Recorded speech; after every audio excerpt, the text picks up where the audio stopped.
જય શ્રી કૃષ્ણ. સર્વ વૈષ્ણવોને મારા ભગવત સ્મરણ.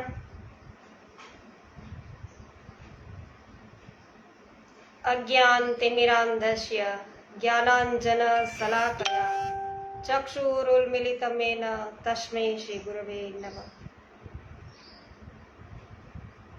શ્રી ગોવર્ધનનાથ કી જય. होली के रसिया की जय. वृषपान के जमाई की जय. श्याम सुंदर श्री यमुने महारानी की जय. श्री वल्लभाधीश की जय. श्री गोसाई जी परम दयाल की जय. श्री गोकुलनाथ की जय.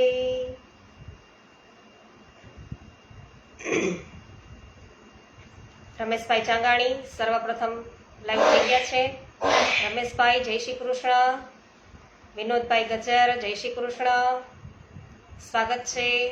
મનીષાબેન અઘેરા જય શ્રી કૃષ્ણ, સ્વાગત છે.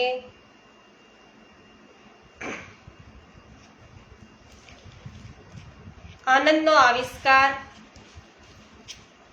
જ્યોત્સનાબેન પાગડાર જય શ્રી કૃષ્ણ, સ્વાગત છે. તો વૈષ્ણવો, આજે હરિદાસે ઉલ્લાસભેર છે એવું કહ્યું કે બાદશાહ જેવા બાદશાહ શ્રી ગોકુલેશ પ્રભુના તાપે મારા જેવાનું નામ લઈ શક્યા નહીં, તો પછી સ્વયં શ્રી ગોકુલેશ પ્રભુનું તો કહેવું જ શું. હરિદાસની આ વાત સાંભળી સૌ વૈષ્ણવો આનંદ પામ્યા. હરિદાસ પોતાની સાથી રજપૂતોને સંબોધીને એવું કહેવા લાગ્યા કે તમે સૌ રાજપૂત છો, મને ખબર નથી કે આજે શું થશે. સમય આવ્યો, જો તમે તમારા ક્ષત્રિય ધર્મને ચૂકશો તો જગતમાં હાંસી થશે. શ્રી પ્રભુ તમને કદી માફ નહીં કરે. માટે જે કોઈ શ્રી ગોકુલેશ પ્રભુની પાછળ આવવા તૈયાર હોય તે મોતને મુઠ્ઠીમાં લઈને જ આવે. જેમને જીવવાની આશા હોય તે અહીં જ રોકાઈ જાય અથવા તો અહીંથી જ પાછા વળે. રજપૂતોએ કહ્યું કે શ્રી ગોકુલેશજીના ચરણનું શરણ છોડી હવે અમે ક્યાં જઈએ? અમે જો મોં સંતાડીને ઘેરે જઈએ તો માતાનું ધાવણ લાજે. જો સ્વામીના સુખ કાજે આ જીવન કંઈક કે ખપ લાગે તો જ એનું સાર્થક્ય છે. અમે સૌ આપની સાથે જ શ્રી ગોકુલેશજીના રક્ષણ કાજે આવીશું. પોતાના ક્ષત્રિય વીરોનો જવાબ સાંભળી હરિદાસ ખુશ થયા. તેમણે શ્રી ગોકુલેશ પ્રભુને વિનંતી કરી, કૃપાનાથ, જોયું આમનું પાણી. આજે એમની કસોટીનો સમય છે. ત્યારે શ્રી ગોકુલનાથજીએ મંદ મંદ હાસ્ય કરતા આજ્ઞા કરી, હરિદાસ, ક્ષત્રિયોનો તો આ જ સાચો ધર્મ છે. સાચા ક્ષત્રિયો હંમેશા ધર્મના કાજે પોતાના પ્રાણ ન્યોછાવર કરતા આવ્યા છે. આ ભાગ્યવાનોની શી વાત કરવી. પરંતુ તમે ચિંતા કરશો નહીં. આજે કઈ કટોકટી ઊભી થાય એવું મને લાગતું નથી. પોતાના ભક્તજનો, વૈષ્ણવો વગેરેની સાથે શ્રી ગોકુલનાથજી આપ વાતચીત કરી રહ્યા હતા. તે જ સમયે ત્યાંથી આસફ ખાન પસાર થયા. તેઓ બાદશાહ પાસે જતા હતા. જતા જતા શ્રી ગોકુલેશ પ્રભુની સામે જોઈ હાથથી ઈશારો કરતા જણાવ્યું કે હું બાદશાહ પાસે જઈ આપના આશીર્વાદ પહોંચાડું છું અને આપને પધરાવવા સમાચાર કહેવડાવું છું. આસફ ખાન બાદશાહ પાસે પહોંચ્યા ત્યારે જહાંગીર ખુશ મિજાજમાં હતા. આ જોઈ આસફ ખાને કહ્યું, બાદશાહ સલામત, શ્રી ગોકુલનાથજી આપને મળવા પધાર્યા છે અને આપને આશીર્વાદ પાઠવ્યા છે. ભલે પધાર્યા, તેમને અંદર બોલાવો, પરંતુ તેઓ એકલા જ આવે, સાથે કોઈને લાવે નહીં તેવી તાકીદ છે એ કરજો. આસફ ખાને પોતાના વિશ્વાસુ માણસને શ્રી ગોકુલનાથજી પાસે મોકલી આ સમાચાર કહેવડાવ્યા અને પધરાવવા માટે વિનંતી કરી. શ્રી ગોકુલેશ પ્રભુએ પોતાની સાથે માત્ર પોતાના જ ભાણેજ મધુસૂદનને લીધા. તેમના હાથમાં શ્રીફળ તથા 9 રૂપિયા આપ્યા. બાદશાહના મુકામ આગળ દ્વારપાળે મધુસૂદનને છે રોકવા માંડ્યા. ત્યારે શ્રી ગોકુલનાથજીએ તેને ઝાટકી નાખ્યો. દ્વારપાળે વિનયપૂર્વક કહ્યું કે આપને એકલાને જ અંદર પધારવાનો હુકમ છે. આપશ્રીએ આજ્ઞા કરી કે આ એક માણસ હું લઈને જાઉં છું. બાદશાહ પૂછશે તો તેનો ખુલાસો હું કરીશ. દ્વારપાળે બંનેને અંદર જવા દીધા. પોતાના પ્રાણેશ્વર બાદશાહ પાસે અંદર પધાર્યા ત્યારે બહાર ઉભેલા સાથેના વૈષ્ણવ સમુદાયમાં પરિણામ અંગે જાત જાતની શંકાઓ અને કુશંકાઓ છે એ જાગતી હતી. આમ છતાં પરિણામની રાહ જોતા સૌ ગંભીરતાપૂર્વક બાદશાહના મુકામના દ્વાર આગળ ચૂપચાપ ઉભા રહ્યા. ગોપાલભાઈ ઘુમલિયા સ્વાગત છે. રંજનબેન લુણાગરિયા સ્વાગત છે. કૈલાસભાઈ નારાયણભાઈ કિરાર સ્વાગત છે. હેમાબેન ગુજરાતી સ્વાગત છે. આપને પણ દોલોત્સવની ખૂબ ખૂબ બધાઈ. સર્વ વૈષ્ણવજનોને આગમથી જ અમે દોલોત્સવની બધાઈ આપેલી છે. આજે પણ કહું છું કે સર્વને દોલોત્સવની ખૂબ ખૂબ મંગલ બધાઈ. બધાને ધૂળેટીનો પણ આનંદ છે એ પ્રભુએ અવશ્ય આજે આપ્યો જ હશે. રમાબેન રુદાની સ્વાગત છે. લાલજીભાઈ પટેલ સ્વાગત છે. વિનોદભાઈ બધાઈ હો સ્વાગત છે. સતાશિયા ચિરાગભાઈ સ્વાગત છે. હેમાબેન ગુજરાતી સ્વાગત છે. ઉન્નતિબેન ભીમાણી બધાઈ હો સ્વાગત છે. જયાબેન ઘોડાસરા, શાંતિભાઈ ઘોડાસરા સ્વાગત છે. લલિતાબેન અકબરી સ્વાગત છે.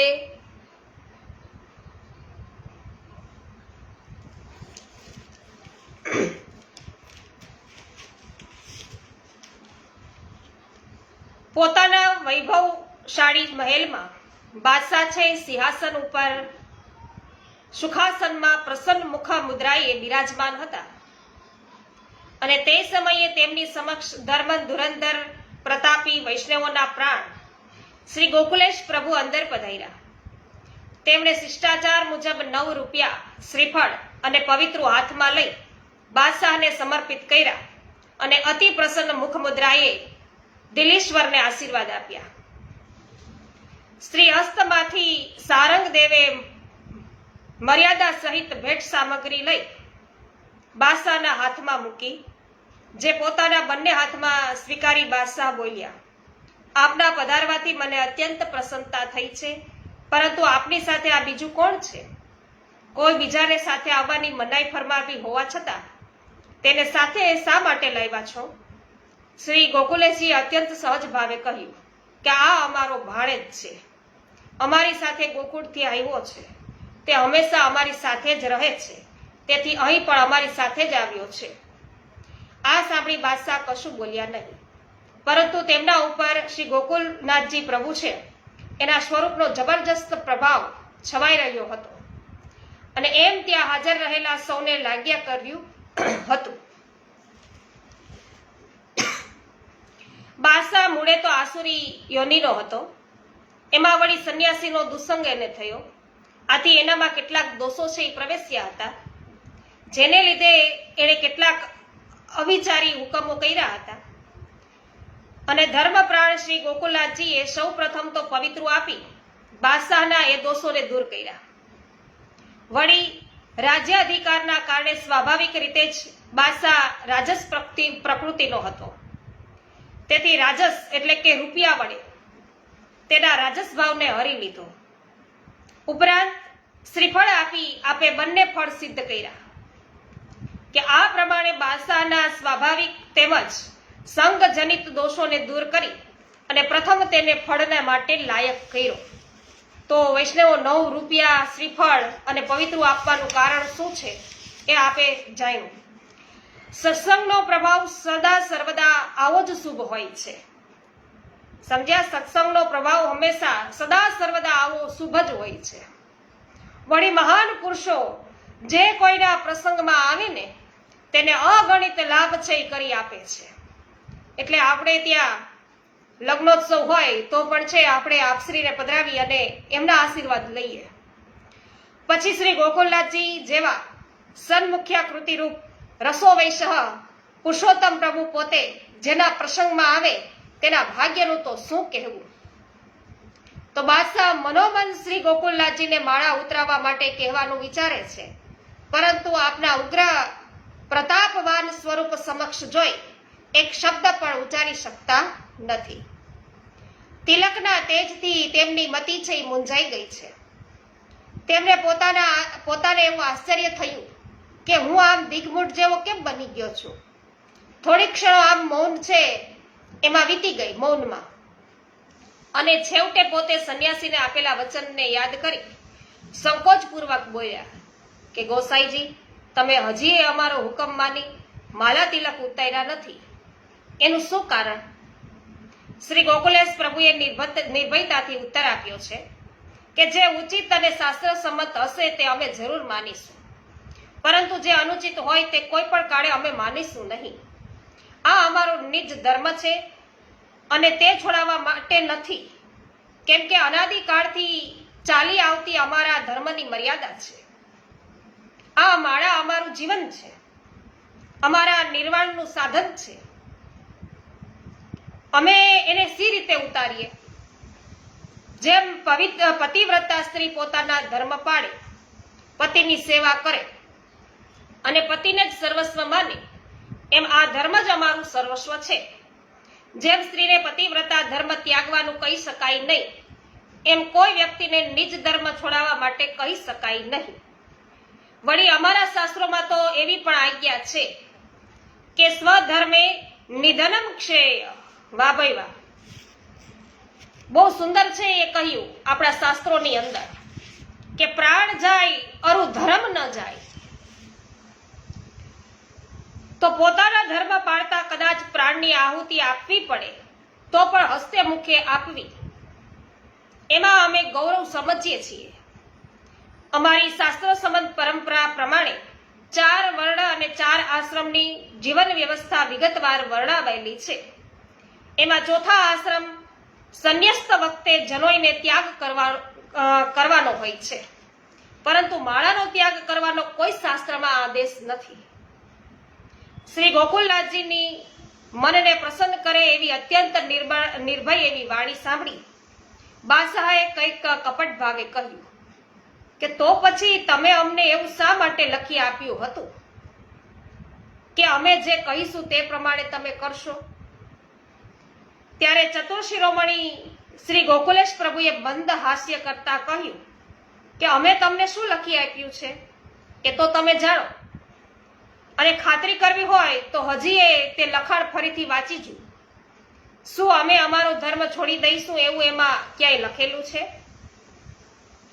સંન્યાસીના કહેવાથી આપે લખાવ્યું હતું એમ લખી આપ્યું, તો સંન્યાસીના કહેવાથી જે લખાવ્યું હતું એ અમે લખી આપ્યું, પણ ધર્મશાસ્ત્રો જે પ્રમાણે કહેશે તે પ્રમાણે કરવા અમે બંધાયેલા છીએ.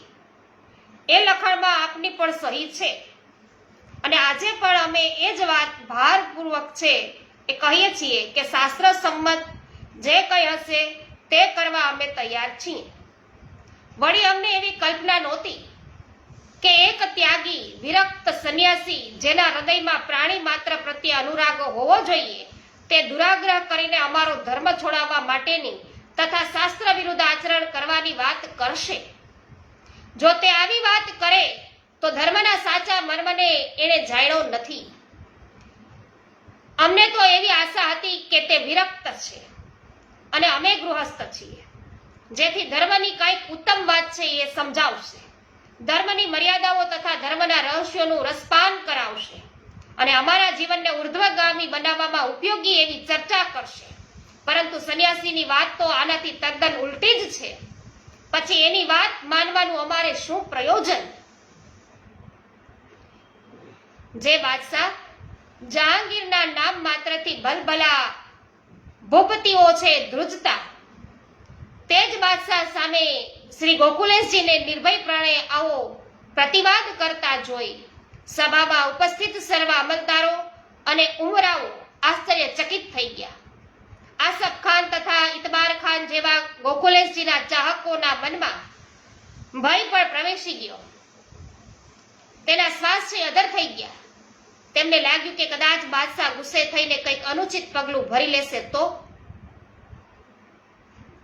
અમે નાહકના મુસીબતમાં મુકાઈ જઈશું. તેથી તેઓ ઈશારો કરી વારંવાર આપશ્રીને સંયત રહેવા માટે, શાંત રહેવા માટે વિનંતી કરતા. પરંતુ આ ઉમરાઓ જેમ જેમ વારતા તેમ તેમ શ્રી ગોકુલનાથજી વધારે જુસ્સાથી બોલવા લાગ્યા અને નિસંકોચ થઈ પોતાને જે કંઈ કહેવું હતું તે સર્વ કહી સંભળાયું. શ્રી ગોકુલેશજીના મનમાં એમ હતું કે આ ઉમરાઓ ભલે વારવાનો પ્રયત્ન કરે, પરંતુ શા માટે ચૂપ રહેવું જોઈએ? આજે તક મળી છે ત્યારે જે કંઈ કહેવાનું છે તે જો ન કહીએ તો ફરી ફરી આવી તક ક્યારે મળવાની છે? શ્રી ગોકુલનાથજીએ પોતાના ધર્મના રક્ષણ અર્થે પોતે કેવા આગ્રહી છે અને અડગ છે તે વિશે બાદશાહને કહી સંભળાયું. આમ પ્રગટ રીતે સાફ વાત કરીને, ચોખ્ખી વાત છે એ જણાવીને આપશ્રીએ પોતાના દેહનો, કુટુંબનો, દ્રવ્યનો કે કોઈ પણ સ્વાર્થનો વિચાર કર્યો નહીં. જેમનું પ્રાગટ્ય કેવળ ધર્મના પોષણ અને રક્ષણ અર્થે હતું, તે જ્યારે પોતાના રહસ્યને પ્રગટ કરે ત્યારે શું બાકી રહે? તો શ્રી ગોકુલેશ પ્રભુના નિર્ભયતાથી ઉચ્ચારેલા એવા સ્પષ્ટ વચનો સાંભળી બાદશાહ અત્યંત પ્રસન્ન થયા. એટલું જ નહીં, મનથી એમના ઉપર વારી ગયા અને તેમને લાગ્યું કે સાચા માણસો જ આટલી નિડરતાથી અને નિસંકોચપણે આમ બોલી શકે છે. પોતે સંન્યાસીને વચન આપી બેઠા હતા તેનો તેમને હવે અફસોસ થવા લાગ્યો. આ સમયે ચક પાછળ બેસીને બેગમ નૂરમહલ શ્રી ગોકુલેશજીનું પરાક્રમ છે એ જોઈ રહી હતી અને મનમાં ખૂબ જ રાજી થઈ હતી, પરંતુ મર્યાદાના કારણે એક હરફ સુદ્ધા ઉચ્ચારી શકે એમ નહોતી. જય હો વિનોદભાઈ. શ્રી ગોકુલેશ પ્રભુને બાદશાહ પાસે પધાર્યાનો ઘણો સમય થઈ ગયો હતો. હવે જેમ જેમ સમય વીતતો ગયો તેમ તેમ બહાર ઉભેલા વૈષ્ણવોમાં ચિંતા અને વ્યાકુળતા છે વધવા લાગ્યા. જો કે સરદાર હરિદાસ તુંવાર બહાર આવી ધીરજ બંધાવી જતા હતા અને કહેતા કે કશી ચિંતા કરશો નહીં, બાદશાહ સાથે વાતચીત ચાલુ છે. આમ તેઓ 5-7 વખત કહી ગયા. જય હો રંજનબેન. તો અંદર બાદશાહને પોતાના વચનમાં બાંધછોડ કરાવવાની ઘડી આવી ત્યારે તેમનો રાજસ સ્વભાવ છે ઉછળી આવ્યો. તેમણે કંઈક ઉત્તેજિત થઈને કહ્યું કે શાસ્ત્રની ચર્ચા કરવાનો અમને કોઈ સમય નથી. માત્ર અમારી આજ્ઞા છે એની તમે અવગણના કરી છે અને માળા ઉતારી નથી, એનો જ જવાબ અમારે જોઈએ છે. આવું સાંભળી બીજા કોઈ માણસો તો ડગી જાય, પરંતુ શ્રી ગોકુલેશ પ્રભુ સહેજે ડગ્યા નહીં. આપશ્રીએ હિંમતપૂર્વક છેલ્લો જવાબ છે એ સંભળાવી દીધો કે કોઈ પણ સંજોગોમાં અમે અમારી માળા ઉતારીશું નહીં. દુષ્ટ બુદ્ધિ સારંગદેવે પ્રપંચપૂર્વક વચ્ચે ટપકી પડતા એવું કહ્યું કે ગોસાઈજી, બાદશાહ સલામત સાથે હવે વધુ હઠ કરવામાં મજા નથી. ત્યારે આસફ ખાને સારંગદેવને ઝાટકી નાખ્યો અને કહ્યું કે બાદશાહ સલામત જ્યારે એક ધર્મગુરુની સાથે વાત કરતા હોય ત્યારે તારે વચ્ચે બોલવાનું અને સલાહ આપવાનું કોણે કીધું? સમય ઓળખી સારંગદેવ ચૂપ થઈ ગયા. તરત વાતને નવો વળાંક આપવા આસફ ખાને યુક્તિપૂર્વક શ્રી ગોકુલનાથજીને વિનંતી કરી કે આપના ધર્મમાં તો જનોય જ મુખ્ય છે, માળા નહીં. પછી માળા ઉતારવામાં આપ આટલી બધી આનાકાની કેમ કરો છો? કે તો અગાઉ આસફ ખાન સાથે આપશ્રીને આ સંબંધે વિસ્તૃત ચર્ચા થઈ હતી. અહીં આ વાતનું પુનરાવર્તન કરતા આપશ્રીએ ફરી નિર્ભયતાપૂર્વક બાદશાહ સમક્ષ એની રજૂઆત કરી કે અમારા માટે સૌ પ્રથમ સ્થાન માળાનું છે, જનોયનું નહીં.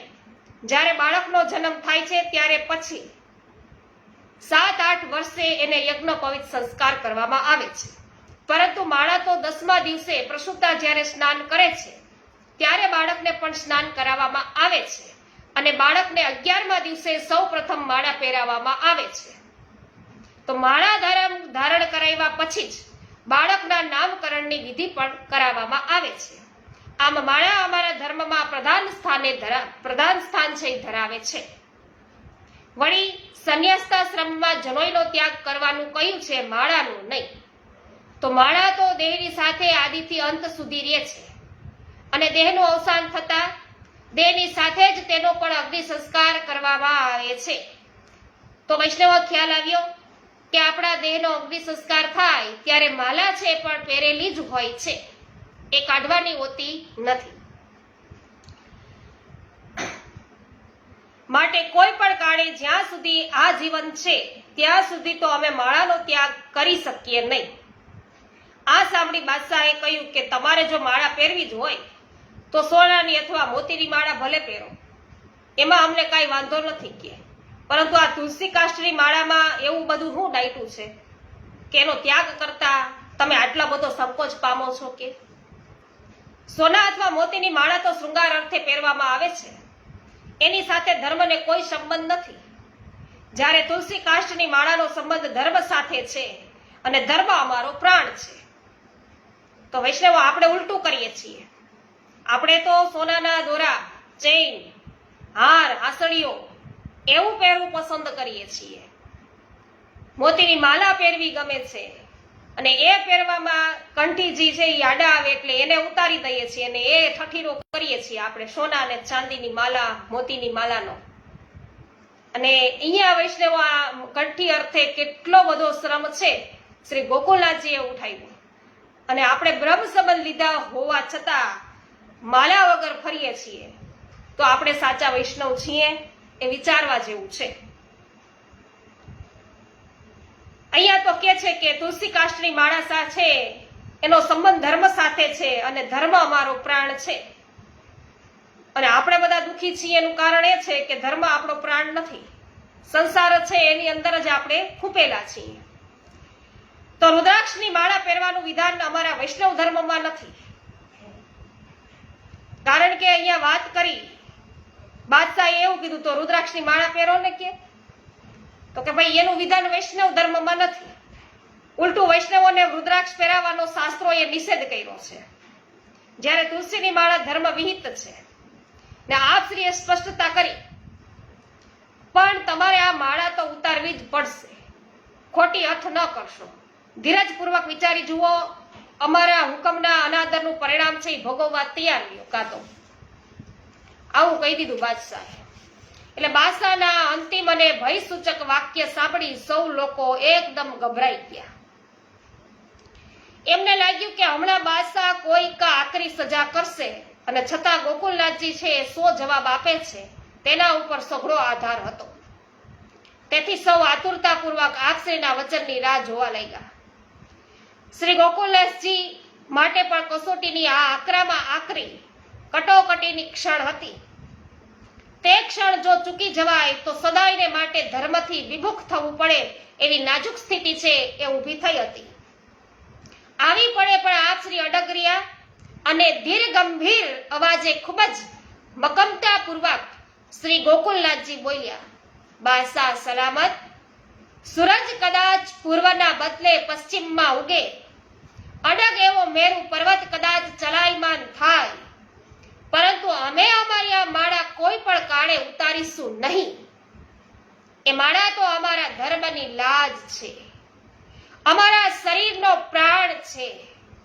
ધર્મ છોડ્યા પછી પ્રાણની સી રીતે ટકે? એવું અધર્મમય જીવન જીવવા કરતા અમે અમારું શરીર છોડવાનું જ જરૂર પસંદ કરીશું.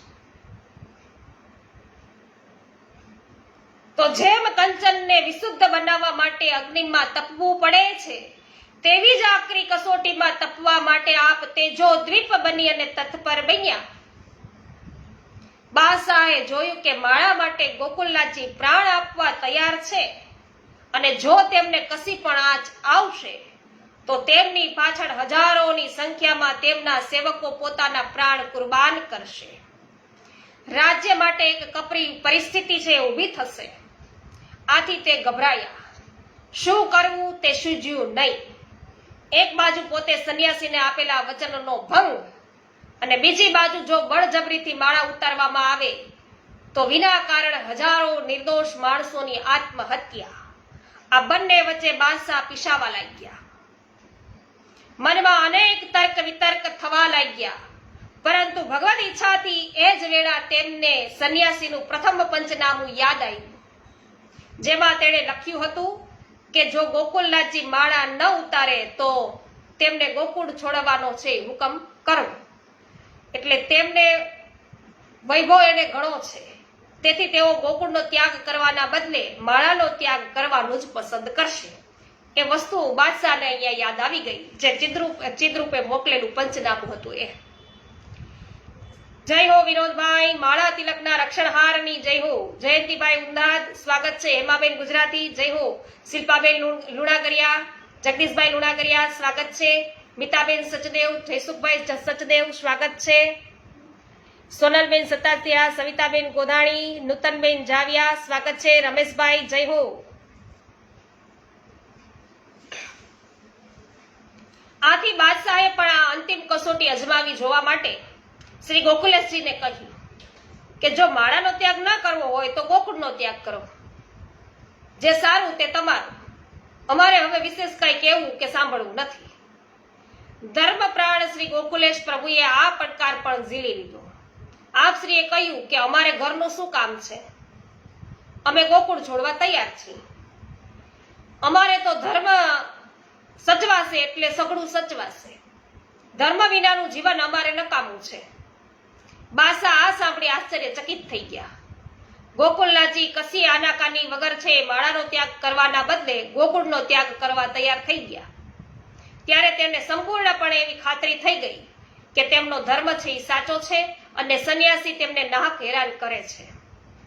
બાદશાહના મનમાં સંન્યાસી માટે નફરત જાગી, છતાં સહજ લાગણીના કારણે તેને શ્રી ગોકુળનાથજીને પૂછ્યું કે ગોકુળ છોડીને ક્યાં જશો? અમે અમારે દેશ જઈશું. એટલી સ્વાભાવિકતાથી શ્રી ગોકુલેશ પ્રભુએ જવાબ આપ્યો, નાના, દક્ષિણ દેશ તો ઘણો દૂર છે, એટલે બધે દૂર જવાની કશી જરૂર નથી. કે તો આપ જે આજ્ઞા કરો ત્યાં જવા અમે તૈયાર છીએ. તો જગન્નાથ જઈને રહ્યો, ભલે અમે જગન્નાથ જઈશું. કે ચાલો તો વારાણસીમાં રહો, ભલે વારાણસી પણ અમારા માટે તો સરખું જ છે, ત્યાં જઈશું. તો લખી આપો કે તમારે જ્યાં રહેવાની ઈચ્છા હોય તે પણ સાથે લખી દો. ઊભા ઊભા તો લખવાનું ફાવશે નહીં, તો શાંતિથી બેસીને લખો. બાદશાહે ખડીયો, કલમ, દીવી તથા બેસવાનું આસન વગેરે તત્કાળ છે મંગાવવા હુકમ કર્યો અને એ સર્વ સામગ્રી આવતા શ્રી ગોકુલેશજીએ ત્યાં બિરાજી લખાણ કરવા માંડ્યું. આરંભમાં પોતાનું નામ લખી નીચે બાદશાહનું નામ લખ્યું. ત્યારે કલમદાન ધરનારે એવું કહ્યું કે મહારાજ, બાદશાહનું નામ પ્રથમ લખવું જોઈએ. આથી તે લખાણ છે રદ કરી બીજી વખત લખવાનું આરંભ્યું. બીજી વખત પણ એ જ ભૂલનું પુનરાવર્તન થયું. આથી ત્રીજી વખત લેખ લખવાની જરૂર પડી. શ્રી ગોકુળનાથજીને હંમેશા પોતાનું નામ પ્રથમ લખવાની જે ટેવ હતી તેને લીધે જ આમ બનવા પામ્યું. આખરે આપશ્રીએ લખાણ કર્યું અને શાસ્ત્ર સંમત અને વેદ વિહિત એવા જે ધર્મનું અમે પાલન કરીએ છીએ તે ધર્મ સહિત અમો રાજી ખુશીથી વારાણસી જઈને રહીશું. કલમદાને સદર લેખ બાદશાહ સામે ધર્યો ત્યારે આશ્ચર્ય સહિત બાદશાહ 2 વાર બોલી ઉઠ્યા, શું તમે લખી દીધું? શું તમે લખી દીધું? આમ આશ્ચર્ય ભાવથી બાદશાહથી પૂછાઈ ગયું. તેનું એક જ કારણ કે ધર્મનું પ્રતીક ગળાની તુલસી કાષ્ઠની માળા ખાતર લાખો રૂપિયાનું વૈભવ છોડવાનું. આ પ્રમાણે કશા જ સંકોચ વગર છતાં ગૌરવભેર આનંદથી કોણ લખી આપી શકે? બાદશાહ જે માળાને 2 દમડીની ગણતા હતા તે માળાના ખાતર શ્રી ગોકુળનાથજીએ જ્યારે પોતાનું સર્વ સુખ, વૈભવના સાધનો અને સંપત્તિ એક ક્ષણમાં છોડી દીધા અને પોતાના ધર્મનો ટેક, પોતાની સત્યતા અને ધન વૈભવ આદિ પદાર્થો તરફનો પોતાનો વૈરાગ્ય સાબિત કરી આપ્યો, ત્યારે બાદશાહને હવે પૂરેપૂરી ખાતરી થઈ ગઈ કે ગોકુળનાથજીનો ધર્મ ટેક સાચો છે અને પોતાના ધર્મ ખાતર તેઓ પોતાના પ્રાણ સુદ્ધા આપી શકે તેમ છે. તેમના ધર્મને તેમના પ્રાણથી જુદો કરી શકાય તેમ નથી. જ્યાં સુધી તેમનામાં પ્રાણ છે ત્યાં સુધી તેઓ કોઈ પણ કાળે પોતાના ધર્મરૂપ માલા તિલકનો ત્યાગ કરે તેમ નથી. હવે બાદશાહને શ્રી ગોકુળનાથજી માટે અગાઉ કરતા પણ વધારે માનની લાગણી ઉત્પન્ન થઈ અને આપશ્રીની પ્રશંસા કરતા બાદશાહથી બોલાઈ ગયું કે જુઓ, એક કાષ્ઠની આ માળા માટે તેઓ પોતાના પ્રાણથી પ્યારું એવું ગોકુળ ધામ છોડવા ક્ષણ માત્રમાં તૈયાર થઈ ગયા. સાચો ધર્મ તે આનું નામ. આમ વિજય પ્રાપ્ત કરી શ્રી ગોકુલેશ પ્રભુ બાદશાહની અનુમતિ લઈ પોતાના સેવકો પાસે પધાર્યા અને બાદશાહ જનાના ખાનમાં ગયા. અંદર જઈ બાદશાહે નૂરમહલને પૂછ્યું, બેગમ, ગોકુળનાથના ચહેરા પર કેવું અદ્ભુત તેજ ઝળકતું હતું, તમે જોયું? હા ખુદાવિંદ, તેઓ શ્રીના મુખારવિંદનું લાવણ્ય સૂરજને પણ ઝાંખો પાડે એવું અત્યંત તેજોદ્દીપ્ત હતું. મેં ચકમાંથી તે પ્રત્યક્ષ નિહાળ્યું છે અને એમના આ સાચા ઈમાનનો જ આ પ્રતાપ છે. શ્રી ગોકુલેશ પ્રભુ ધર્મ જય કરી જ્યારે બહાર પધાર્યા ત્યારે દ્વાર આગળ વૈષ્ણવોની ભારે ભીડ જામી હતી. બાદશાહ સાથે આપશ્રીની ગોષ્ઠીનું શું પરિણામ આવે છે તે જાણવા માટે સૌ અધીરા થઈ ગયા હતા અને તેમના ચહેરા ઉપર જાત જાતના પ્રશ્નો ડોકાઈ રહ્યા હતા. તે સૌને આશ્વાસન આપતા શ્રી ગોકુલેશ પ્રભુએ આનંદપૂર્વક મંદ એવો મુસ્કરાટ સાથે મંદ મરકતા આજ્ઞા કરી કે ભલી ભાઈ ચિંતા મતી કરો. જય હો પ્રભુ. तो प्रकटे श्री गोकुलनाथ जी श्री विठ्ठलनाथ के धाम बधाई, उग्र क्रियो यस या भूतल पर माला तिलक दढ़ाई, गुण लावल्य माधुरी मुख छवि देख अनंग लजाई, दीन दयाल महाकरुणामय कृष्ण रूप सरसाई, निज दासन पर करत सदा हित कीर्ति सब जग छाई, अति उदार श्री विठ्ठल नंदन रसिक दास सिर नाई, प्रकटे श्री गोकुलनाथ जी श्री विठ्ठलनाथ के धाम बधाई. પોતાના પ્રાણેશને અને પોતાના ધર્મ સચવાઈ રહ્યો છે અને શ્રી ગોકુલેશ પ્રભુનો વિજય થયો છે એ સમાચાર સાંભળી સૌ આનંદમાં આવી ગયા અને આપ શ્રીના જય જયકારથી ગગનભેરી નાદ છે એ ગુંજવા લાગ્યો. જય જયકારથી ગગનને છે એ ભરી દીધું. દ્વાર આગળ જ્યારે શ્રી ગોકુલેશજી પધાર્યા ત્યારે છડીદાર વગેરે લોકોએ પણ આપ શ્રીને દુઆ આપી, બક્ષિસ માંગી. તે સૌના મનનું સમાધાન કરી શ્રી ગોકુલેશ પ્રભુએ અશ્રારૂઢ થઈ અને ચાલવા માંગ્યું. વૈષ્ણવો પણ આનંદમાં આવી ગયા છે અને આપની પાછળ જય જયકારનો નાદ ગજાવતા આખા શહેરમાં ઘૂમી વળ્યા. બહાર જોરથી જયનાદ થતો સાંભળી બાદશાહે પૂછ્યું કે બહાર શું ચાલી રહ્યું છે? આ ઉલ્લાસના અવાજો ક્યાંથી સંભળાય છે? ત્યારે હાજર ખાન બહાર જોવા માટે ધસી ગયો. તેણે જોયું કે વૈષ્ણવોનો વિરાટ સમુદાય જયઘોષ કરતો હતો. વૈષ્ણવોનો સમુદાય અત્યારે જયઘોષ કરે છે. વૈષ્ણવો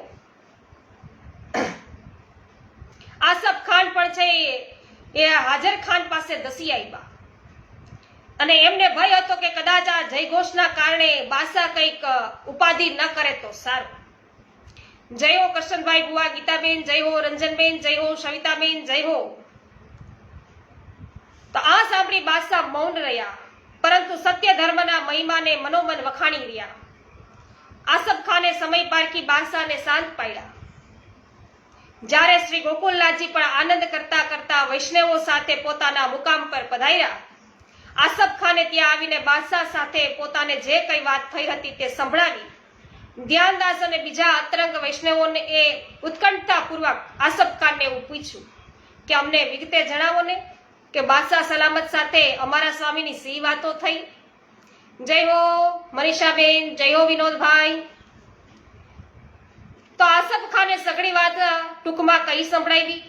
પછી ગોકુળ ત્યાગની વાત કહી અને ગોકુળના બદલે જગન્નાથજી અથવા તો વારાણસી જ્યાં ઈચ્છા હોય ત્યાં જઈ વસવા ખુશી દર્શાવી. એટલે ગોકુળનાથજીએ વારાણસી જઈ રહેવાનું સ્વીકાર્યું. વારાણસી તો ઘણું દૂર છે, ત્યાં સી રીતે જઈશું? આ વાતચીત છે એ હદ વચ્ચે અટકાવી અને શ્રી ગોકુલનાથજીએ ધ્યાનદાસને ટોકીને આજ્ઞા કરી, ધ્યાનદાસ આ કઈ ચર્ચાનો વિષય છે? અને ધર્મ હશે તો જ પ્રાણ ટકશે. પછી કાશી શું કે મથુરા શું, વૃંદાવન શું કે ગોકુળ શું, અમારે મન તો બધું સરખું છે. પ્રભુ જે મુઠ્ઠી છોલા આપશે તે સૌને વેચીને વધશે તે લઈશું, એમાં ચિંતા કરવાની શી જરૂર? જય હો પ્રભુ.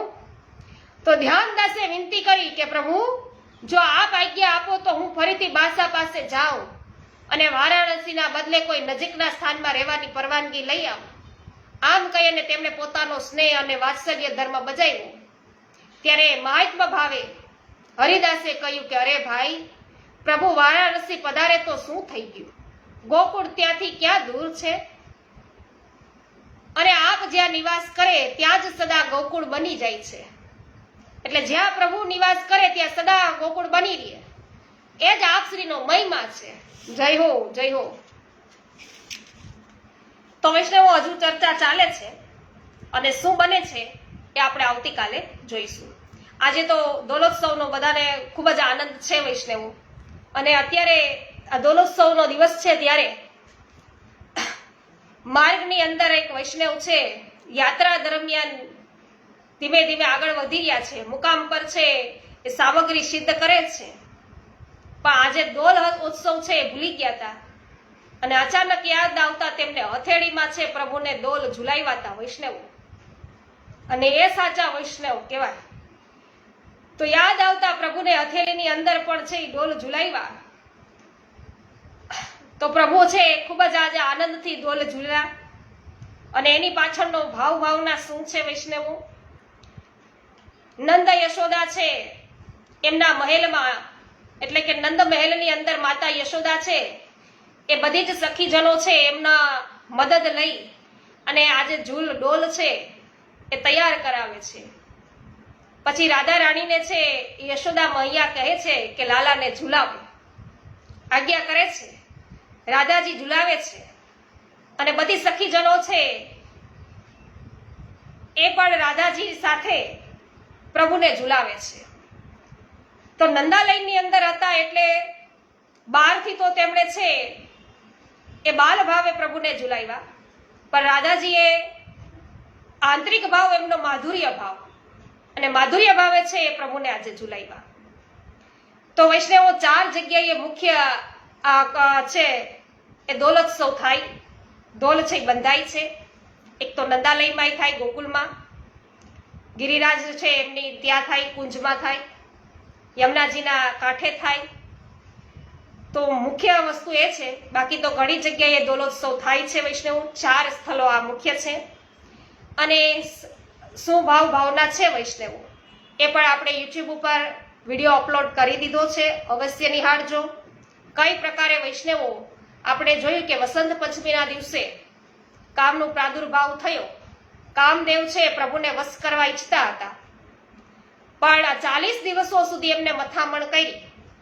પ્રભુ છે એમનો કામ ઉદ્દીપન થાય એટલા માટેના બધા જ સાધનો એમણે કર્યા, એ સાધનોનો ઉપયોગ કર્યો, છતાં તેઓ પ્રભુને વશ કરી શક્યા નથી. કામદેવ છે પ્રભુ સામે છે હારી ગયા છે, પ્રભુનો વિજય થયો છે. તો આજે ગોકુલનાથજીનો પણ વિજય થયો છે, આપણા ધર્મનો પણ વિજય થયો વૈષ્ણવો. અને સાથે સાથે આજે પ્રભુએ કામ પર પણ વિજય મેળવ્યો છે. આજે આ વિજય દિવસ છે. જય હો. સર્વને ખૂબ ખૂબ મંગલ બધાઈ. સર્વને હેપી હોલી. જય શ્રી કૃષ્ણ. જય હો ગોપાલભાઈ, સુભાષભાઈ ભાયાણી, વિઠ્ઠલભાઈ રાદડિયા. જય હો.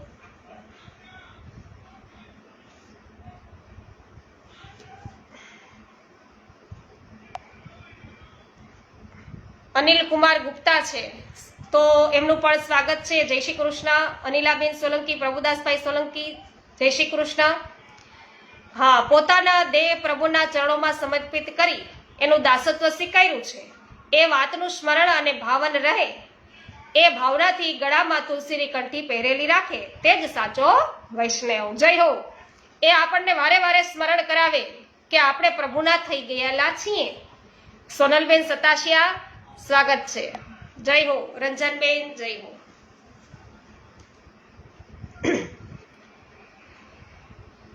શ્રી ગોવર્ધનનાથ કી જય. होली के रसिया की जय, वृषभान के जमाए की जय, श्याम सुंदर श्री अमुने महाराणी की जय, श्री वल्लभाधीश की जय।